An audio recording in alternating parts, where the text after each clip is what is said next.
내년 부동산 시장에 44만 가구가 넘는 새 아파트가 입주합니다. 작년과 재작년 분양 호황기에 공급된 물량이 본격 입주하는 건데요.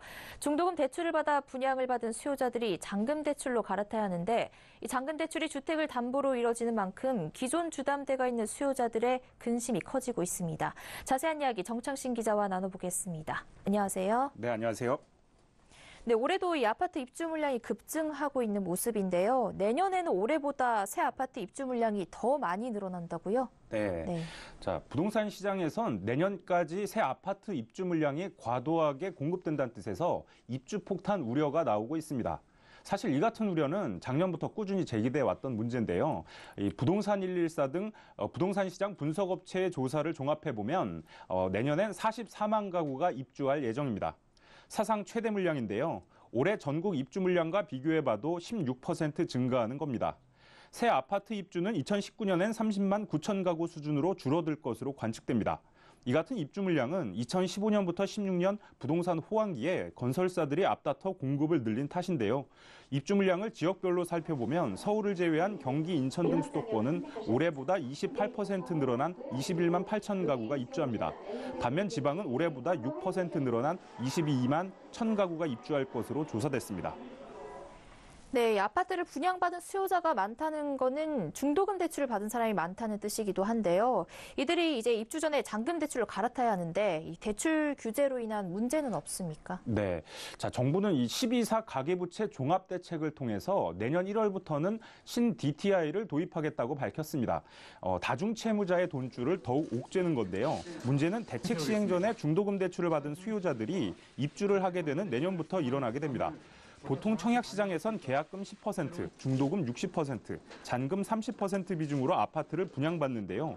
중도금 대출자들이 잔금 대출로 갈아탈 땐 분양받은 새 아파트를 담보로 설정하게 됩니다. 경기도 과천과 성남, 하남, 동탄 2신도시 등 조정 대상 지역에서 중도금 60%를 대출받은 경우 주담대가 없으면 그대로 잔금 대출로 갈아타면 되지만 주담대가 있으면 LTV 50% 적용으로 나머지 10%가량을 알아서 마련해야 합니다. 이럴 경우 금리가 비싼 신용대출을 이용할 가능성이 큽니다. 더 큰 문제는 이 공사기간인 2, 3년간 나머지 30%에 해당하는 잔금을 모으지 못한 경우입니다. 예를 들어서 설명을 좀 드리면요. 이 작년 수도권 조정 대상 지역에서 분양가 5억 원짜리 아파트를 분양받았을 경우입니다.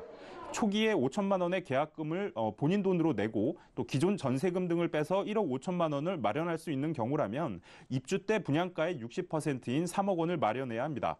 기존에 주담대가 없는 무주택 실수요자의 경우 잔금 대출로 입주하면 되지만 주담대가 있다면 50%만 대출이 가능하기 때문에 5천만 원을 어디선가 구해야 입주할 수 있다는 뜻입니다. 서울 등 투기 과열지구의 경우라면 이 주담대가 있는 경우 LTV는 30%로 제한되기 때문에 같은 조건에서 1억 5천만 원을 더 마련해야 합니다. 네, 대출 규제 여파가 내년 시장에서 본격적으로 일어나게 될 것으로 보여지는데요. 그럼 만약에 대출을 못 받아서 이 잔금을 마련하지 못한 분양자들은 어떻게 되는 겁니까? 네, 자, 부동산 업계에선 이 입주 폭탄 문제는 결국 대출 규제와 맞물려 빈집을 쏟아낼 수도 있을 것으로 우려하고 있습니다. 대출로 잔금을 마련하지 못한 수요자들의 경우 신용대출을 받거나 입주를 포기하고 전세를 놓을 수밖에 없습니다. 정부가 다주택, 다중채무자의 추가 대출을 막기 위해 신 DTI를 적용하지만 내년 말 DSR 적용 전에 신용대출을 받는 채무자가 늘어나는 이 같은 풍선 효과도 나타날 것으로 관측됩니다. 또 일부 지역에선 이 새 아파트 입주가 일시에 몰릴 경우 전세 세입자를 구하지 못하는 역전선행 가능성도 있습니다. 또 일부의 경우지만 이 분양받은 아파트의 계약을 포기하는 최악의 상황도 발생할 수 있습니다. 이럴 경우 10%가량의 계약금을 날리고 또 그동안 냈던 중도금 대출 이자도 돌려받지 못하게 됩니다. 네, 그렇다면 이제 집값의 일정 비율만 대출을 해주는 LTV 기준을 잘 알아두면 좋을 것 같은데요. 이 LTV DTI 기준도 지역별로 기준이 다르다고 들었는데 설명을 좀 해주시죠. 네, 대책이 좀 많이 나오다 보니까 지역별로 이런 기준들이 다 틀린데요. 자, 수도권과 지방 등 규제 지역으로 선정되지 않은 곳에서 주택담보대출이 없는 경우 LTV 70%를 받을 수 있습니다. 이 5억 원짜리 아파트를 분양받았다면 3억 5천만 원까지 대출이 가능한 겁니다. 하지만 주담대가 한 건이라도 있다면 LTV 60%로 줄어듭니다. 수도권에서 관심이 많은 성남, 하남, 고양, 동탄 이신도시 등 이 조정 대상 지역은 LTV 60% 적용을 받습니다. 주담대가 있다면 10%포인트 줄어든 LTV 50%까지 대출을 받을 수 있습니다. 또 서울, 세종 등 투기 과열 지구에선 LTV 40%가 기본 적용되고요. 주담대가 있다면 LTV 30%로 쪼그라듭니다. 특히 서울의 강남, 서초, 송파 등 11개 구의 투기 지역에서 주담대가 있다면 아파트를 담보로 대출은 받을 수가 없습니다.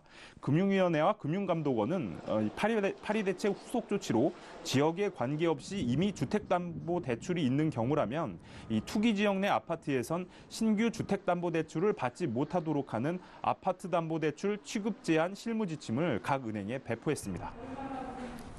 네, 신규 분양자들의 잔금 대출 이슈에 대해 정창신 기자와 이야기 나눠봤습니다. 고맙습니다. 네.